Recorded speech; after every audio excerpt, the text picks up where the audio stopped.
Hindi mo kaya. Mabilis na yumuko si Qin Jun at sumagot, si Li Yunzhao ay may malalim at di maarak na kasanayan, isang bihirang dalubhasa sa palasyo, at karaniwan ay hindi siya umaalis sa imperial na palasyo sa normal na pagkakataon. Walang sinabi si Lasho, at napagtanto ni Qin Jun na ang kanyang mga salita ay maaaring maging problema, dahil tanging ang mga karaniwang tao lamang ang patuloy na naghahanap ng mga dahilan at paliwanag. Mabilis niyang idinagdag, huwag po kayong mag-alala, iyo pong kamahalan, tiyak na dadalhin ko po si Li Yunzhao sa inyo. Kung wala nang iba, maaari ka nang umalis. Nag-atubili si Qin Jun, pagkatapos ay nagsalita sa wakas, nangangahas pong magtanong si Qin Jun sa iyo pong kamahalan ng isang katanungan. Kumakalat po ngayon sa mundo ng paglilinang ang balita na humihina na ang harang ng bundok ng gininto ang hukuman at babagsak sa loob ng 5 taon. Ang iba't ibang pangunahing sekta ng paglilinang ay buong kasakiman na nagmamasid, handang sumalakay ng una upang kunin ang mga kayamanan ng Evil Sky Pavilion. Totoo po ba ito? Sandaling nanahimik si Lasho, pagkatapos ay tumango, tunay nga, iyan ang kaso. Mahinang bulalas ni Qin Jun, ang mga tinatawag na matuwid na sekta ng paglilinang ay tunay na kasuklam-suklam. Hindi inaasahan ni Lasho na magsasalita siya ng ganito. Nais ng maharlikang pamilya ng dakilang liyab ang aking maagang pagkamatay, hindi ka ba natatakot na may mga tenga ang pader sa pagsasalita mo para sa akin? Ano ang dapat katakutin? Ang aking posisyon ngayon ay utang ko lahat sa iyo pong kamahalan. Kung ako ay katulad nila, hindi ba't wala akong pinagkaiba sa mga baboy o aso? Ang mga tao sa estado ni Haring Qin ay pawang mas mahusay magsalita kaysa sa isa't isa. At sa pagtingin sa mga tampalasa na iyon, sino sa kanila ang may kamalayan ni Qin Jun? Sa kasamaang palad, walang silbi ang kanyang ganitong pag-uugali, lalo na't si Qin Jun ay nasa kaharian lamang ng banal na hukuman.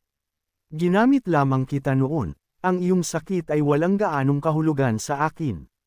Sandaling nanahimik si Qin Jun, pagkatapos ay yumuko ng magkadikit ang mga kamay. Sa loob ng mga pader ng palasyo, sino ang hindi gumagamit sa kung sino?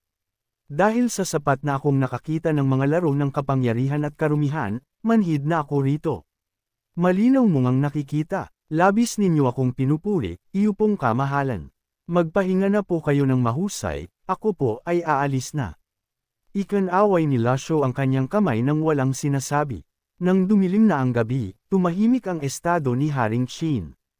Inilabas ni Lasho ang Heavenly Scroll, at nang magsisimula na siyang pag-aralan ito, biglang may mga yabag na narinig mula sa labas. Binibining Qinro Ubing, humihingi ng pakikipanayam sa iyo pong kamahalan. Kakaiba ang pakiramdam ni Lasho na may nang-ahas na gambalain siya ng gabing-gabi na. Tila hindi ito isang hanggal na bagay na gagawin ng mansyon ng Haring Qi, tiyak na may iba pa. Pumasok ka. Pagkarinig nito, itinulak ni Qinro Ubing ang pinto at pumasok. Nagpalit siya ng mas solemn na at eleganteng kasuotan, na mukhang napakaganda at kaakit-akit, isang tunay na kagandahan nga. Sandaling tiningnan siya ni Lasho bago muling ipinikit ang kanyang mga mata. Ano iyon? Magalang na lumuhad si Qinro Ubing at sinabi, narinig ko po na ang mahal na guro ay mula sa Evil Sky Pavilion, at ako po ay dumating upang humingi ng tawad. Walang sinabi si Lasho, iniisip sa sarili na kung talagang napakaliit niya ang pag-iisip, magkakaroon pa ba siya ng pagkakataong humingi ng tawad dito? Bukod dito, hindi naman siya nito ininsulto kanina sa bulwagan, kaya hindi na kailangan ng paghingi ng tawad. Pagkatapos yumuko, nagpatuloy si Qinro Ubing, buong tapang pong hinihiling ni Qinro Ubing na maging inyong disipulo. Pagkatapos ay magalang niyang idinampi muli ang kanyang noo sa lupa. Iminulat ni Lasho ang kanyang mga mata at walang pakialam na nagsalita, sino ang nagbigay sa iyo ng lakas ng loob? Nagmamadaling sumagot si Qinro Ubing, mula pa po sa murang edad, narinig na ni Qinro Ubing ang iba't ibang gawa ng Evil Sky Pavilion at nangarap na maging isang tagapaglinang na katulad ng mga taga-Evil Sky Pavilion. Mula pagkabata, isa lamang pong tao ang aking hinahangaan, at iyon po kayo, mahal na guro. Tanggapin niyo po ako bilang inyong disipulo. Pagkasabi nito, magalang niyang idinampi muli ang kanyang noo sa lupa. Nang makita ito, medyo nawalan ng imik si Lasho, napagtantong isa lamang siyang panatiko na lumaki sa pakikinig sa iba't ibang mga alamat. Bilang isang time traveler, natural na alam ni Lasho ang tungkol sa mga ganitong uri ng mga mahilig, lalo na't ang kilalang matandang demonyong si G ay may napakaraming tagahanga.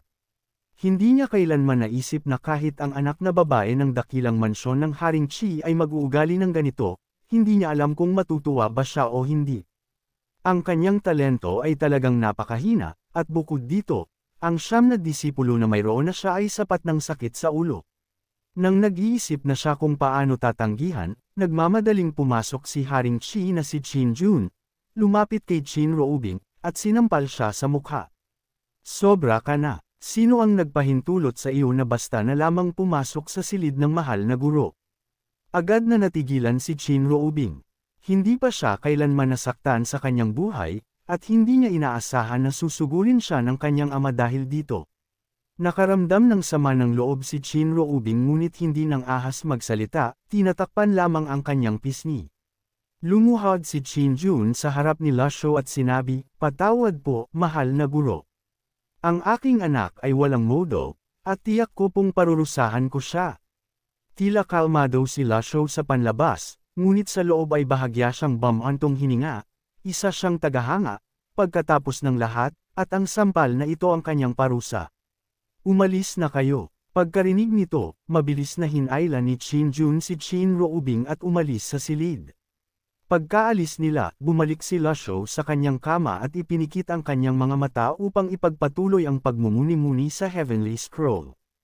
Habang nagmumuni-muni sa Heavenly Scroll, nararamdaman niya ang nangyayari sa loob at labas ng silid, hindi tulad noong una nang lubos siyang nahumaling at walang kamalayan sa kanyang paligid.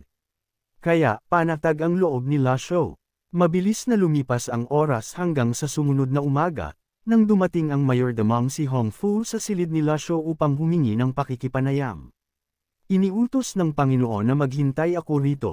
Umalis siya sa mansyon ng maaga upang pumunta sa imperial na lungsod at babalik sa loob ng 1 oras. Bulong ni Lasho sa sarili pagkarinig nito.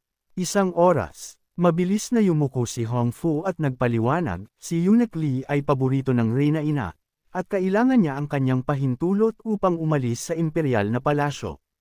Pagkalipas ng 1 oras, isang boses ang narinig mula sa labas ng sala. "Eunuch Li, dito po kayo."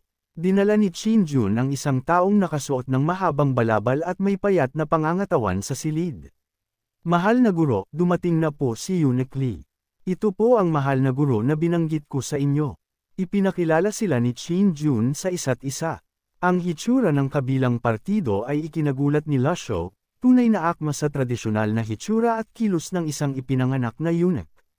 Ito ang napakahusay na tagapaglinang mula sa panig ng Reyna Ina, si Eunuch Li na may mahiwagang madilim na tatak ng palad. Si Li Yunjiao, na nakatiklop ang mga kamay sa likod, ay tumangala at nakipagtitigan kay Lasho.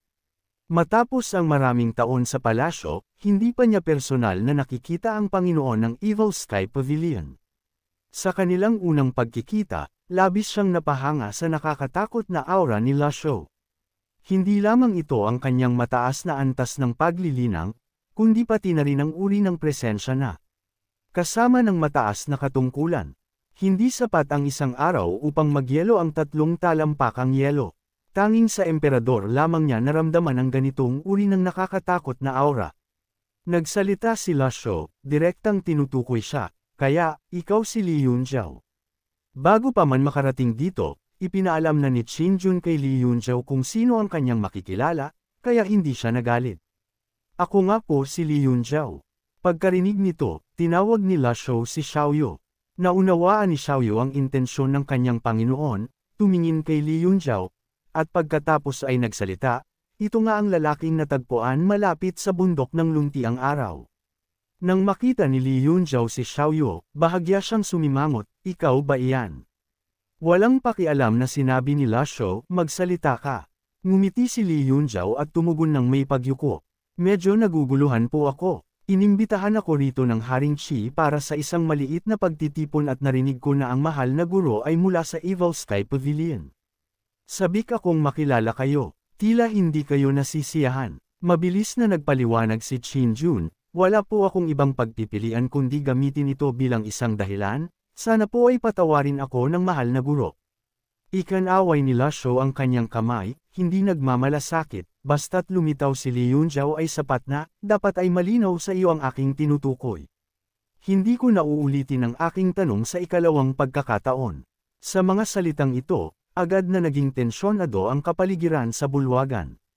Sumulyap si Li Yunjiao kay Qin Jun, pagkatapos ay dahan-daang nagsimula, alam ko ang tungkol sa Evil Sky Pavilion at ang reputasyon ng siyam nitong disipulo.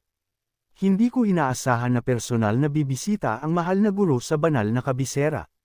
Anuman ang nais malaman ng mahal na guro, itanong lamang, wala akong itatago at sasabihin ko ang lahat. Ang kanyang boses ay napakataas, na nagpapatindig ng balahibo. Tumango si Lasho ng may kasiyahan. Si Xiaoyu ba ay mula sa palasyo? Opo. Ikaw ba ang nag-iwan ng malamig na lason ng mahiwagang madilim na tatak ng palad? Sumagot muli si Li Yunjiao, opo. Dahilan. Tila tumama ang tanong na ito sa isang sensitibong punto, at huminto si Li Yunjiao, hindi sumasagot ng kasing bilis ng dati.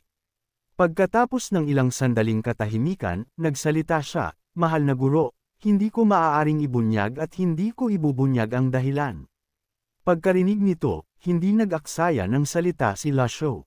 Itinaas niya ang kanyang kanang kamay, at isang gininto ang talisman card ang lumitaw sa kanyang palad, biglang nagliwanag sa madilim na silid. Sumabog ang nakasisilaw na liwanag, at nanlaki ang mga mata ni Li Yunjiao habang siya ay umatras ng 3 hakbang. Mahal na guro, nanatiling tahimik si Lasho, nagbigay ng isang suntok ng palad. Sa labas ng silid, agad na lumitaw ang isang malamultong asol na alimpuyo, at mula sa loob ng alimpuyo, bumulusok ang isang lila na kidlat pababa sa bubong. Nang makita ito, nagmadaling ginamit ni Li Yunjiao ang kanyang ipinagmamalaking mahiwagang madilim na enerhiya, ngunit walang silbi ito. Direktang tumagos ang malakas na puwersa sa mahiwagang madilim na enerhiya, tumama sa kanya. Sa sumunod na segundo, sumigaw siya sa sobrang sakit at tumilapon palabas. Gamulong siya sa looban. Tumulo ang dugo mula sa sulok ng kanyang bibig habang siya ay humihingal. Ang kanyang mga mata ay puno ng kawalang paniwala. Hinawakan niya ang kanyang dibdib ng isang kamay at sumuporta sa lupa gamit ang isa pa. Halos walang nakakita kung paano gumalaw si Lasho. Ang napakahusay na dalubhasang ito ay hindi nagpakita ng anumang senyales ng kanyang kahusayan bago siya itapon sa isang galaw lamang. Isang galaw lamang. Ang buong bulwagan at looban ay lubhang tahimik na halos marinig ang pagbagsak ng isang pin. Napakalaki ng kaguluhan, at mabilis, na dumating ang mga gwardya ng mansyon ni Haring Qi. Malakas na sumigaw si Qin Jun, kapag gumalaw ang Evil Sky Pavilion, sino ang mga ngahas makialam? Pagkarinig nito, maraming gwardya ang agad na tumalikod at umalis sa looban. Umubo ng 2 beses si Li Yunjiao at nahirapang tumayo. Bagamat tila kalmado siya sa panlabas, ang kanyang puso ay nasa kaguluhan. Ang banal na kabisera ay puno ng maraming dalubhasa, ngunit naniniwala siyang walang sinuman ang makakatalo sa kanya sa isang galaw lamang. Natuto na ako, sabi niya, magalang na yumuko, lubos na kumbinsido. Nanatiling kalmado ang ekspresyon ni Lasho habang basta na lamang siyang nag-utos, magsalita ka. Walang magawang umiling si Li Yunjiao at sinabi, narinig ko na ang Panginoon ng Evil Sky Pavilion ay may kahangahangang kasanayan, at palagi kong hinahangad ang pagkakataong makipag-spar sa Panginoon ng Balag, kahit na matalo ako, buong puso ko itong tatanggapin.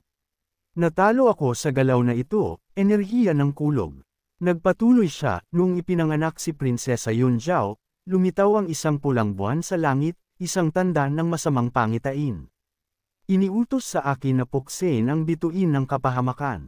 Ang pahayag na ito ay puno ng impormasyon, na nagpatindig ng balahibo kay Xiaoyu at nagpabilang sa kanya, si Prinsesa Yunjiao ang aking tunay na ina. Tumango si Li Yunjiao bilang tugon, bagamat wala kang opisyal na katayuan o imperial na dekreto, sa emosyon at katwiran, dapat akong magbigay galang.